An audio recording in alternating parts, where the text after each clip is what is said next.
Start करते हैं। Array समझने के लिए ऐसे सोच सकते हैं, जैसे सपोज आपके रूम में जितनी भी चीजें हैं उसको आपको लिस्ट बनाना हो, जैसे फैन, टेबल, चेयर, ट्यूबलाइट, तो अलग अलग लिस्ट बनाएंगे। उसी लिस्ट में से पर्टिकुलर किसी आइटम को ढूंढना है तो वो काफी मुश्किल होगा। तो क्यों ना कैटेगराइज करके हम रख दें, जैसे इलेक्ट्रॉनिक्स के अंदर सिर्फ इलेक्ट्रॉनिक्स आइटम रखें, फर्नीचर के अंदर फर्नीचर, ताकि इसको एक्सेस करना, मैनेज करना आसान होगा। तो एरे यही कहता है कि similar kind of data collection, similar type के डेटा का कलेक्शन को ही एरे कहते हैं। जैसे फ्रूट्स में भी एप्पल, मैंगो, गुआवा रखना एरे होता है। तो एरे वैसे पीएचपी में 3 टाइप्स के हैं, न्यूमेरिक एरे, एसोसिएटिव एरे और मल्टी डायमेंशन एरे। तो न्यूमेरिक एरे से हम स्टार्ट करते हैं। एक फाइल यहाँ बनाएंगे।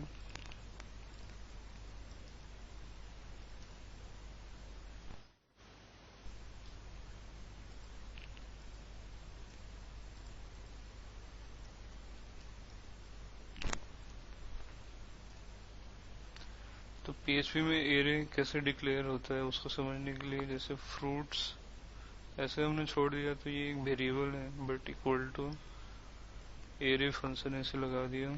तो अब ये फ्रूट्स एक एरे डिक्लेयर हो चुका है, बट इसके अंदर वैल्यू नहीं है। तो वैल्यू हमें पास करना है, तो यहाँ कोटेशन देकर सिंगल या डबल यहाँ पास कर सकते हैं वैल्यू, जैसे एप्पल, मैंगो, गुआवा। हमने एरे बनाया, इस फाइल का आउटपुट देखेंगे तो अभी आउटपुट नजर नहीं आएगा, क्योंकि हमने कोई आउटपुट करने के लिए कुछ लिखा नहीं है। तो अभी हमें पता था कि इको से होता है, बट एरे को डायरेक्ट आप इको से शो नहीं कर सकते, एरर आ जाएगा। और एरे टू स्ट्रिंग कन्वर्जन, तो एरे को डायरेक्ट हम इको नहीं कर सकते हैं। एरे को देखना है अगर ब्राउजर में, तो एक फंक्शन होता है इसके लिए, that is print underscore r, और अंदर एरे का नाम। तो अब ये नजर आएगा ऐसे। अब ये सब चीज क्या है ये भी समझेंगे। उससे पहले एक नया चीज यहाँ बताता हूँ। अब सपोज आपके पास HTML में यहाँ टैग क्लोज हो गया, ये सब HTML है, किसी ने ऐसे लिखा है हेलो हाउ आर यू। तो ब्राउजर में हम खोलेंगे तो इसी टाइप से नजर नहीं आएगा, मतलब जितना हमने गैप दे देकर लिखा है ब्राउजर में एक ही लाइन में नजर आता है। बट एक टैग है, जैसे हम लिखेंगे ना कोडिंग में, वैसे ही ब्राउजर में दिखाई देगा। वो टैग है प्री टैग। प्री का मतलब प्री फॉर्मेटेड होता है। तो प्री टैग वहां भी यूज हो सकता है, जैसे आप कुछ ट्यूटोरियल बना रहे हैं HTML PHP का, कोडिंग को आपको दिखाना है तो प्री लगा सकते हैं। अब प्री हम यहाँ क्यों डिस्कस कर रहे हैं कि इसको भी यूज है प्री का। जैसे प्रिंट अंडरस्कोर आर के आगे और पीछे प्री टैग अगर लगा दें तो उसका फॉर्मेटिंग बेटर हो जाएगा, जैसे प्री, और यहाँ भी प्री क्लोजिंग टैग। तो पहले इस तरीके से आउटपुट था एक ही लाइन में, अब ऐसा हो गया 0 एप्पल ऐसे। तो इसको पढ़ने में आसानी होगा। तो कभी भी प्रिंट आर हमें लिखना है एरे को चेक करने के लिए, देखने के लिए, तो प्री लगाने से फॉर्मेटिंग उसका बेटर हो जाएगा। अब इसमें और चीज समझते हैं। जैसे इस एरे में से ना हमें एक वैल्यू निकालना है, एक वैल्यू को एक्सेस करना है, मतलब get a value from array. तो एक वैल्यू निकालना है तो इको चलेगा, पूरी एरे को देखने के लिए इको नहीं होता है। तो इको डॉलर फ्रूट्स,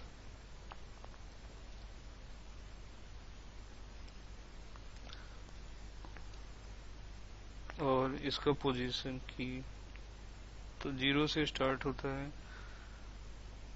ये हमने आई थिंक डिस्कस नहीं किया, यहाँ डिस्कस करते हैं। एरे जो ये है, इसमें जो 0 1 2 आ रहा है, इसको की या इंडेक्स कहते हैं। और ये पार्ट को वैल्यू या एलिमेंट कहते हैं। तो हम अगर सोच रहे हैं मैंगो को डिस्प्ले करना है, एक्सेस करना, तो मैंगो का पोजीशन 1 है क्योंकि एरे ये 0 से स्टार्ट हो रहा है, ये 0 ये 1, इसलिए मैंने 1 लिखा है। रिफ्रेश करते हैं, मैंगो आ गया। तो इस तरीके से 2 लिखेंगे तो गुआवा आना चाहिए, और 3 लिखेंगे तो एरर आएगा क्योंकि 3 में नहीं है कुछ भी, ऑफसेट 3 अनडिफाइंड हो गया। तो एरे में से कोई वैल्यू को एक्सेस करना है तो एरे का नाम और स्क्वायर ब्रैकेट में उसका की हमें पास करना होता है। अब दूसरा चीज समझते हैं, जैसे इस एरे में एक हमें नया वैल्यू डालना है, बट कंडीशन ये है कि इस लाइन को मॉडिफाई नहीं करना है। मतलब ऐसा नहीं कि यहाँ आगे कॉमा करके हमने डाल दिया बिना उस लाइन को मॉडिफाई किए। मतलब add new value to array. तो इस तरीके से होता है, एरे का नाम और यहाँ पे की अगर आपको पास करना है तो वो पर्टिकुलर की में जाएगा, नल छोड़ देंगे तो लास्ट में पास होता है। जैसे एक नया वैल्यू डालो, एरे का नाम स्क्वायर ब्रैकेट और वैल्यू। तो प्रिंट आउट हमारे यहाँ पे है तो नजर आएगा वो, और ऐसे। बट अगर यही लाइन को हम प्रिंट आर के बाद डालेंगे इधर तो नजर नहीं आएगा क्योंकि PHP एग्जीक्यूट होगा यहाँ से। तो लाइन नंबर 2 में एरे में 3 ही है, यहाँ तक तो डॉलर फ्रूट्स एरे में 3 ही वैल्यू है तो 3 दिखाएगा, बट दिखा देने के बाद वैल्यू डल रहा है तो इसलिए अब ये प्रिंट आर में नहीं दिखा पाएगा। तो इसलिए इसको हमने ऊपर रखा था देखने के लिए कि ऐड होता है या नहीं। अगर यहाँ पे हम की पास करेंगे, जैसे मैंने 5 पास किया तो यहाँ देखें 0 1 2 तक था, अब मैंने 5 मैनुअली पास कर दिया तो 5 की में चला गया।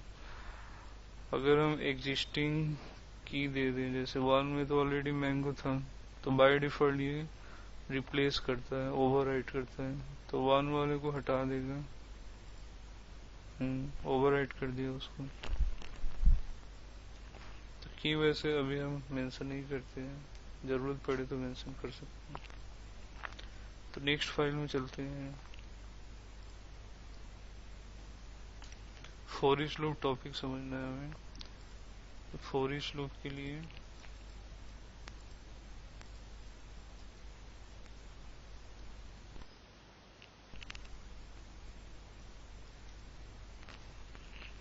सपोज एक हमारे पास एरे है मार्क्स स्टोर करने का, सब्जेक्ट मार्क्स। इसमें हमने कुछ लिखा 80 90 70 60 50। अब क्वेश्चन ये है कि इसको हमें टोटल निकालना है।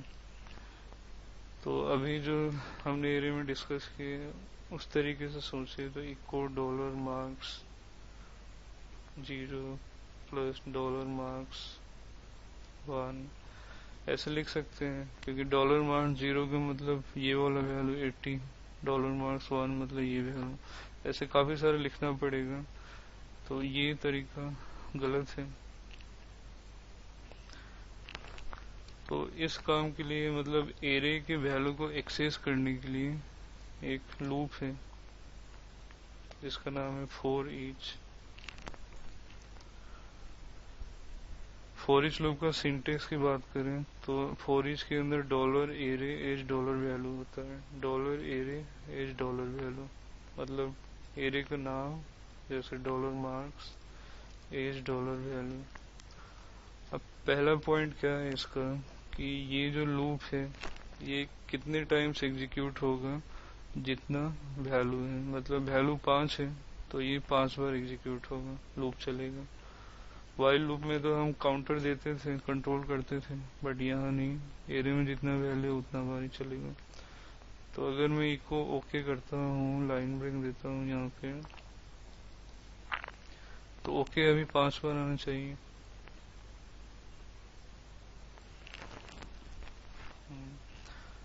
और वैल्यू कुछ हटा दूंगा मैं तो कंफर्म हो जाएगा। दो वैल्यू बचा तो दो ही बार आ रहा है। तो ये पहला पॉइंट था कि फॉर ईच लूप एग्जीक्यूट होता है जितना वैल्यू होता है।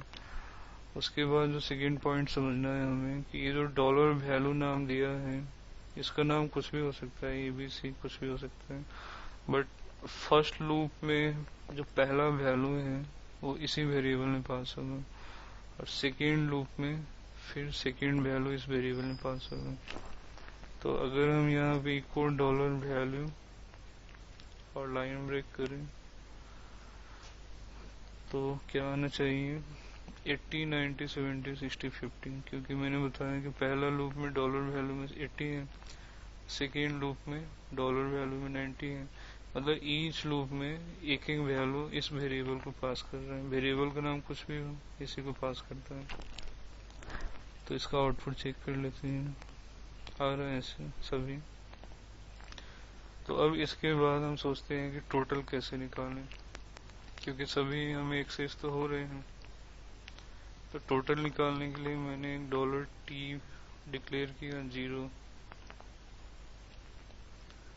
अब $T equal to $T plus dollar value.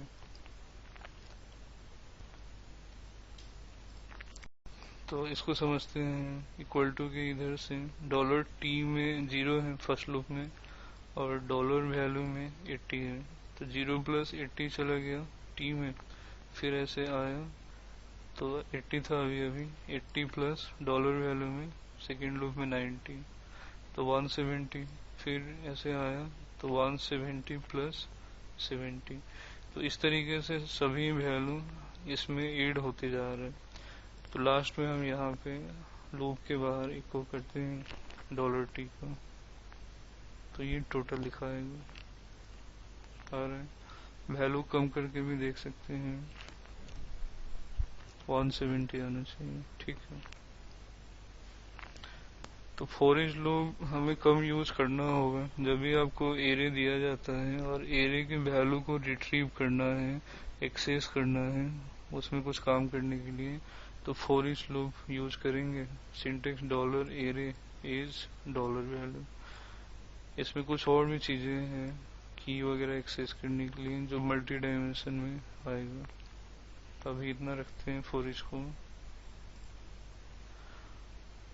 अब मल्टी डायमेंशन स्टार्ट करते हैं। तीन टाइप के जो एरे था हमारे पास, न्यूमेरिक, एसोसिएटिव, मल्टी डायमेंशन। हमने अभी न्यूमेरिक एरे में सभी डिस्कस किया। अब इसको न्यूमेरिक एरे ही क्यों कहते हैं ना, क्योंकि इसका की जो है वो न्यूमेरिक है, इसलिए इसको न्यूमेरिक एरे कहते हैं। एसोसिएटिव हम लास्ट में करेंगे ये करने के बाद, ताकि वो आसानी से समझ आ जाए, वो इजी होता है मल्टी डायमेंशन करने के बाद। तो मल्टी डायमेंशन समझते हैं। जैसे नाम में मल्टी डायमेंशन एरे है, मतलब एरे के अंदर भी एरे, एरे इनसाइड एरे।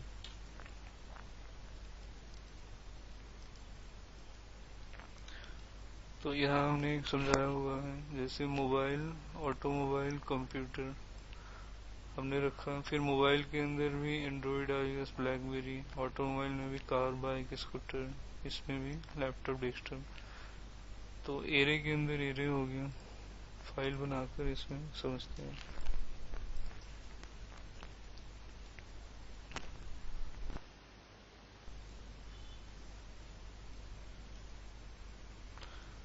तो एक कैट नाम से हम एरे बना रहे हैं, कैटेगरी का शॉर्ट फॉर्म। इसमें पहले तीन वैल्यू डालेंगे जो हमने यहाँ लिखा था, मोबाइल, ऑटोमोबाइल, कंप्यूटर। मोबाइल,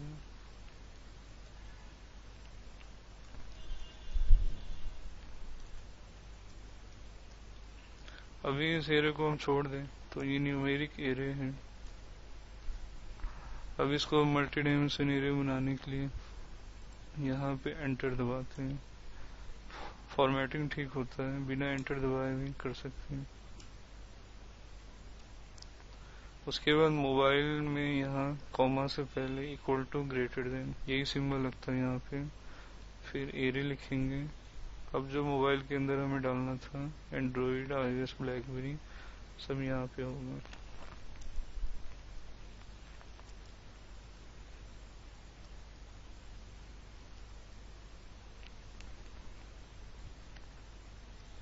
फिर ऑटोमोबाइल के बाद यहाँ पे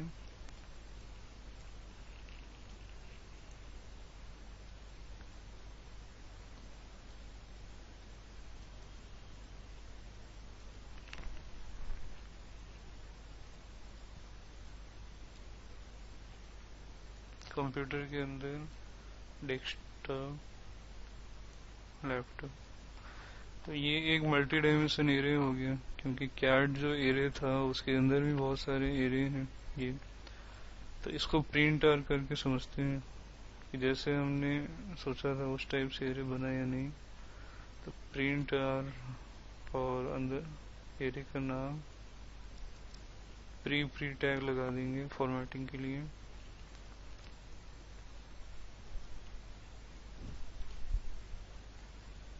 इंडेक्स 3 है ये। तो ये क्या कह रहा है कि डॉलर कैट एरे है, उसके अंदर मोबाइल, ऑटोमोबाइल, कंप्यूटर, ये वैसे की होगा मल्टी डायमेंशन एरे का। जो कैट एरे है उसका की है ये मोबाइल, ऑटोमोबाइल, कंप्यूटर। अब उस की के अंदर जो वैल्यू है वो खुद में एरे है। ये चीजें की के अंदर जो वैल्यू वो एरे है। तो वैसे समझें तो कैट के अंदर टोटल 3 ही वैल्यू है। ये एक ये हो गया, ये दूसरा, ये तीसरा।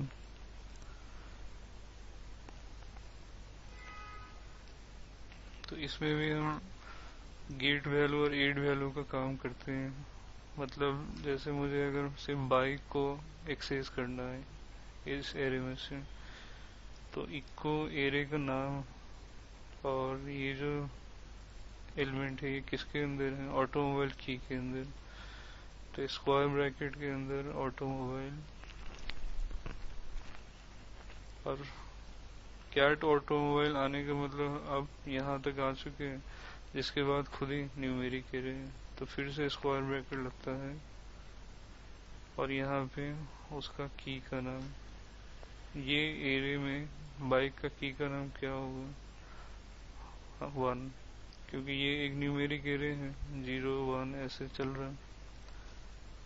तो इसका आउटपुट आना चाहिए बाइक। तो ये हो गया गेट वैल्यू, जैसे न्यूमेरिक एरे में हमने देखा था। अब एड वैल्यू करते हैं। अब सपोज हमें इसमें डालना है, मोबाइल में एक नया वैल्यू डालना है या किसी के अंदर एक वैल्यू डालना है।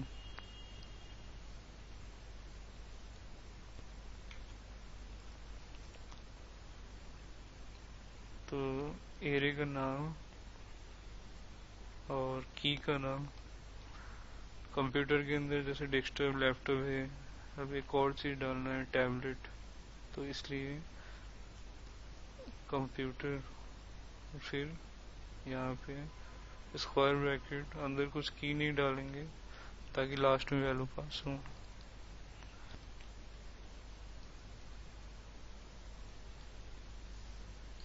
तो प्रिंटर यहाँ पे है, इसका भी आउटपुट नजर आना चाहिए इधर, ठीक है। तो इस तरीके से आप गेट कर सकते हैं। मल्टी डायमेंशन एरे है तो यहाँ पे इस तरीके से स्क्वायर ब्रैकेट 2 बार हमें लिखना पड़ता है। पहला तो की का नाम है और वैसे दूसरे भी की का ही नाम है, बट ये मेन एरे का की ये। उसके बाद जो अंदर वाला है ये तो न्यूमेरिक एरे है, इसलिए नंबर में आ रहा है। और ये हमने यहाँ की नहीं दिया था ताकि ये लास्ट में पास हो। तो एक और एग्जांपल हम करते हैं मल्टी डायमेंशन एरे का, इसको बेटर समझने के लिए। जैसे एग्जांपल हम मल्टी डायमेंशन एरे में फ्रेंड्स का रिकॉर्ड रखते हैं, जैसे राम, मोहन, गीता फ्रेंड्स हो गए। और उसी में एरे बनाकर उनके father name, mother name, father name, mother name ऐसे रखेंगे। और इसमें फॉर ईच लूप लगाकर काफी सारा वर्क होगा, जैसे so only father name, so only mother name. इस तरीके से एग्जांपल करते हैं।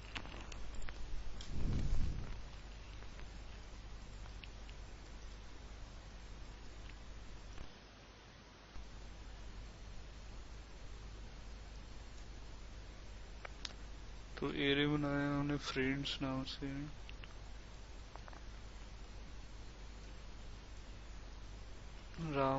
गीता।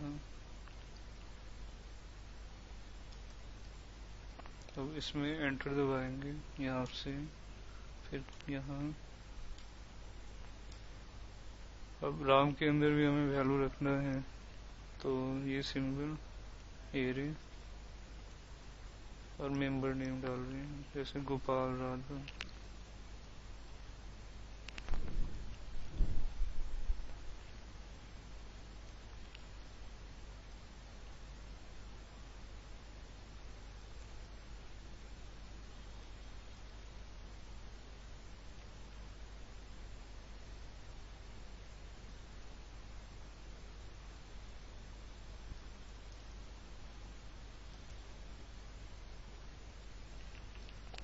प्रिंट आर इसमें भी डाल सकते हैं आउटपुट चेक करने के लिए।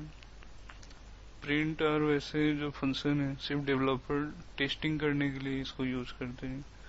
इसको प्रोजेक्ट में लिखकर छोड़ नहीं दिया जाता है, मतलब एरे में कितना वैल्यू है नहीं है टेस्टिंग किया जाता है।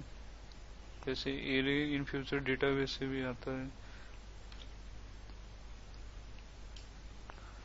तो सही है जैसा हमने बनाया था। राम मोहन गीता के अंदर एरे हैं जिसमें दो वैल्यू है। तो पहला क्वेश्चन के अकॉर्डिंग चलते हैं कि so only father name of all friend. तो फॉर ईच लूप तो लगाना होगा क्योंकि पूरी एरे में से हमें एक्सेस करना है, तो फॉर ईच लूप ही लगेगा। और सिंटेक्स के according dollar array as dollar value. तो पहले समझते हैं कि ये लूप कितना बार चलेगा। तो 3 बार ही चलेगा क्योंकि जो फ्रेंड्स एरे है उसमें 3 वैल्यू है, ये 1 2 3। तो डॉलर वैल्यू में फर्स्ट लूप में क्या होगा एग्जैक्टली इतना होगा। इसको अलग समझने के लिए मैं बस लिख रहा हूँ यहाँ पे कि डॉलर वैल्यू में इतना होगा। तो अब क्वेश्चन के अकॉर्डिंग चलें। अब तो किसी ने कहा कि सो दिस वन, मतलब ये फादर नेम दिखाना है, तो हम यहाँ क्या लिखते हैं इको एरे का नाम और अंदर की हो गया 0, क्योंकि ये अगर एक सिंपल सा न्यूमेरिक एरे है तो उसमें ये एक्सेस करने के लिए उस एरे का नाम और इसका की 0, तो इसलिए ये वाला पार्ट हम वहां लूप में डालेंगे। और ये बस हमने समझने के लिए बनाया था, तो इसको मैं कमेंट कर देता हूँ। और लाइन ब्रेक भी दे देते हैं। तो कैसे ये काम कर रहे हैं, फर्स्ट लूप में डॉलर वैल्यू में इतना है, उसका पहला वाला लिखा है गोपाल। फिर सेकेंड लूप में डॉलर वैल्यू में ये है, उसका भी 0 पहला वाला मुकेश। तो गोपाल मुकेश रोहन तीनों फ्रेंड्स का फादर नेम डिस्प्ले होगा, गोपाल मुकेश रोहन। तो 1 कर देंगे तो ये मेंबर डिस्प्ले होगा, राधा पूजा निशा। ठीक है। अब इसमें ये हम समझते हैं जैसे वैल्यू तो हमने एक्सेस कर लिया ये सब, बट फ्रेंड का नाम ही अगर दिखाना हो तो, क्योंकि डॉलर वैल्यू में तो सिर्फ ये वाला पार्ट है। तो ये मैंने बताया था कि इसको की कहते हैं, मल्टी डायमेंशन एरे का की है ये। तो की को आपको एक्सेस करना है तो सिंटेक्स में भी यहाँ जोड़ना होता है डॉलर की, ये सिंबल। तो नाम कोई भी चलेगा यहाँ, कुछ भी, बट जो यहाँ रखेंगे वो उसी में की आता है। तो डॉलर की equal to greater than dollar value रखा हमने। तो अब अगर मैं यहाँ पे डायरेक्ट डॉलर की करता हूँ बियर टैग, इसको थोड़ी देर के लिए कमेंट कर देते हैं, तो राम मोहन गीता आना चाहिए क्योंकि यही की है हो रहा है। तो इस तरीके से की को आपको कभी भी एक्सेस करना है फॉर ईच लूप में, तो ये सिंटेक्स जुड़ेगा डॉलर एरे डॉलर वैल्यू में, यहाँ बीच में ये जुड़ेगा। तो सपोज हमने नोटपैड में जैसे लिखा है इसी टाइप से अगर दिखाना है, मतलब फ्रेंड नेम उसके बाद ये मेंबर नेम, तो हम लिखते हैं यहाँ पे डॉलर वैल्यू 0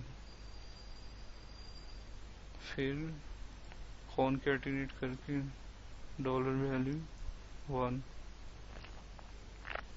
0 में ये, फिर 1 में ये, इसी तरीके से सभी फ्रेंड का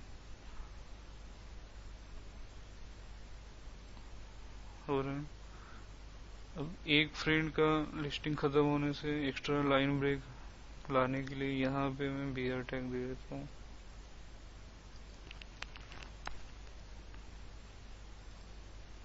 ऐसे एक ही रख सकते हैं। अब ये चीज सोचते हैं,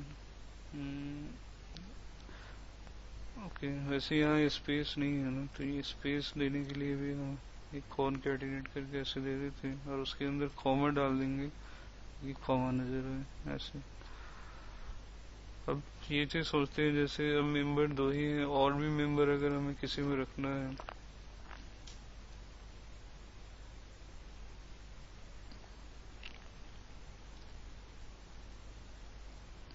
अब किसी में 3 मेंबर हो गया, किसी में 4 मेंबर हो गया,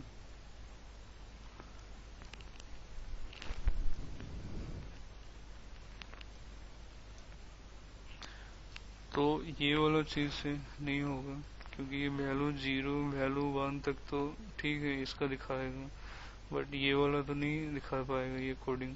वैल्यू 2 चाहिए, तो अगर मैं वैल्यू 2 भी लिख दूं तो इसको तो दिखाएगा, बट जब इसका जब चलेगा फर्स्ट टाइम तो एरर आ जाएगा, क्योंकि उसमें तो है ही नहीं 2 की में, 0 में है, 1 में है, 2 में नहीं है।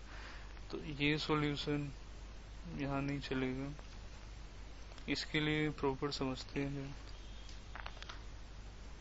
जैसे मैंने बताया था कि फर्स्ट लूप में डॉलर वैल्यू में ये एरे होता है, जैसे ये मैंने बताया था। तो क्वेश्चन ये है कि सभी मेंबर एक्सेस करना है, सभी वैल्यू एक्सेस करना है। तो पहले ही हमने किया था एक example for each loop numeric array के लिए, फॉर ईच लूप एक्सेस कर लेता है। तो एरे का नाम यहाँ पे वैल्यू है, सिंटेक्स हम याद रखते हैं डॉलर एरे डॉलर वैल्यू, तो डॉलर एरे का नाम as dollar value, but value already आ गया है तो वैल्यू हमने लिख दिया और इक्वल डॉलर वैल्यू, क्योंकि बस हमें एक्सेस करना है, दिखाना है।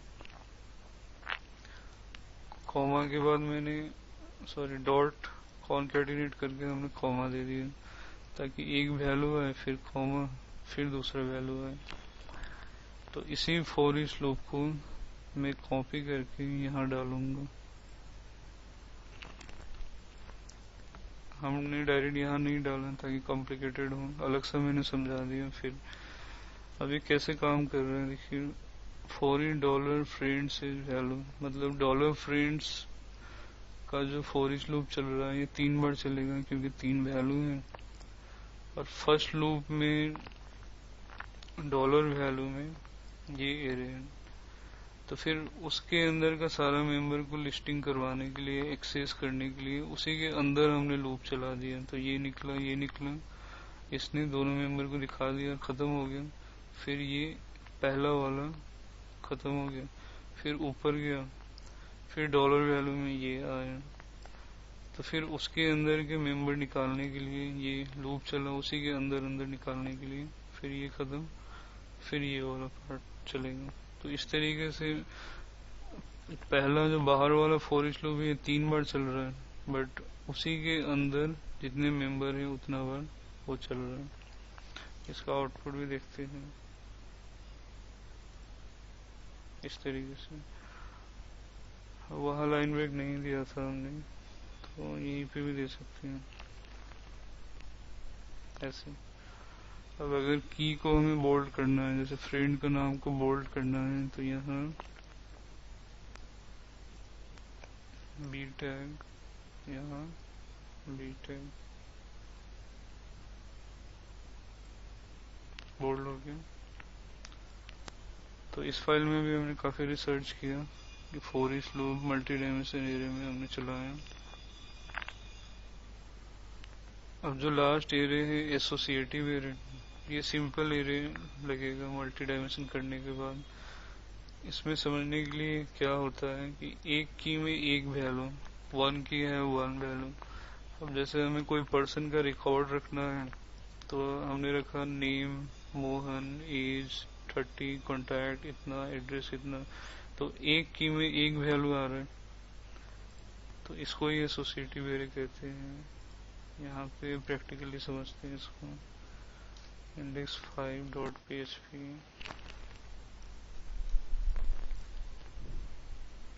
तो डॉलर पर्सन नाम से हमने एरे बनाया।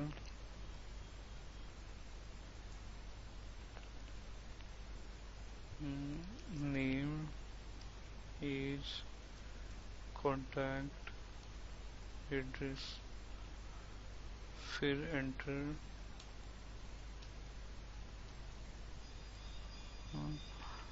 अब नेम हमें डालना है तो सिंबल तो यही चलेगा, बट मल्टी डायमेंशन में क्या था कि एरे था यहाँ पे ऐसे, और यहाँ पे एरे नहीं होगा, यहाँ पे डायरेक्ट ऐसे वैल्यू।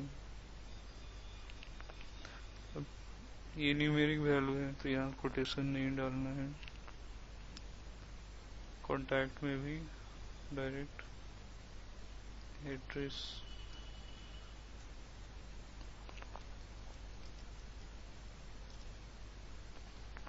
तो यही एसोसिएटिव एरे है, क्योंकि 1 की में 1 ही वैल्यू है, 1 की में 1 वैल्यू है। इसको भी प्रिंट आर करते हैं।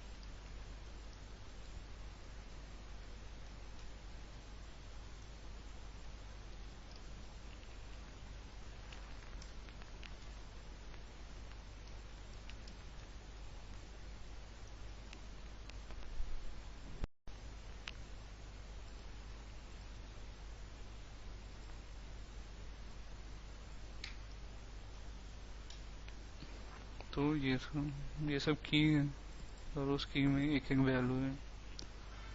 अब इसमें भी गेट वैल्यू और एड वैल्यू का समझते हैं। जैसे एक हमें निकालना है कि एज हमें निकालना है सिर्फ, तो इको एरे का नाम और अंदर की हो गया ये, तो 30 आउटपुट आना चाहिए।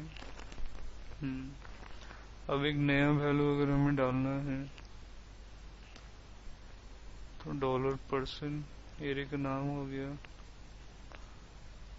तो क्वालिफिकेशन करके हम डालते हैं।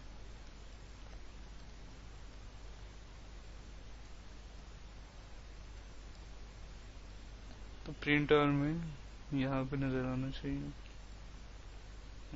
कुछ मिस्टेक है। डॉलर पर्सन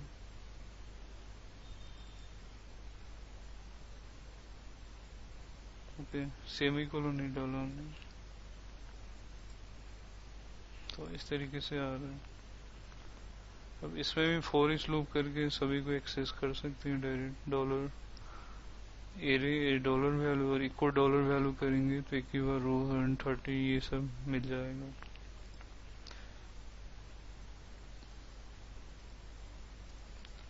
अब सपोज आपको कॉन्टैक्ट नंबर 2 रखना पड़ा, क्योंकि यूजर का 2 कॉन्टैक्ट नंबर हो सकता है, तो रख सकते हैं, बट ऐसा नहीं कि यहाँ कॉमा करके दूसरा नंबर, ये एरर आ जाएगा, गलत हो जाएगा। तो 2 कॉन्टैक्ट नंबर रखना है तो फिर मल्टी डायमेंशन की तरह सोचकर एरे और पहला फिर दूसरा। प्रिंटर में देख सकते हैं आ रहे, कॉन्टैक्ट के अंदर एरे बन गया जिसमें 2 वैल्यू है। तो इसको हम एसोसिएटिव कहें या मल्टी डायमेंशन, क्योंकि ये दोनों हो गया, तो इसको मिक्स्ड एरे भी कह सकते हैं। तो पीएचपी में फिक्स्ड नाम नहीं है कि न्यूमेरिक, एसोसिएटिव, मल्टी डायमेंशन, तो अलग अलग जगह अलग अलग नाम से भी समझा जा सकता है। कहीं कहीं 1 डायमेंशन एरे कहते हैं, 2 डायमेंशनल मिक्स्ड एरे, तो ये है। बट हमारा वर्क होना चाहिए तो इस तरीके से कर सकते हैं। इसको हम अंडू कर देते हैं।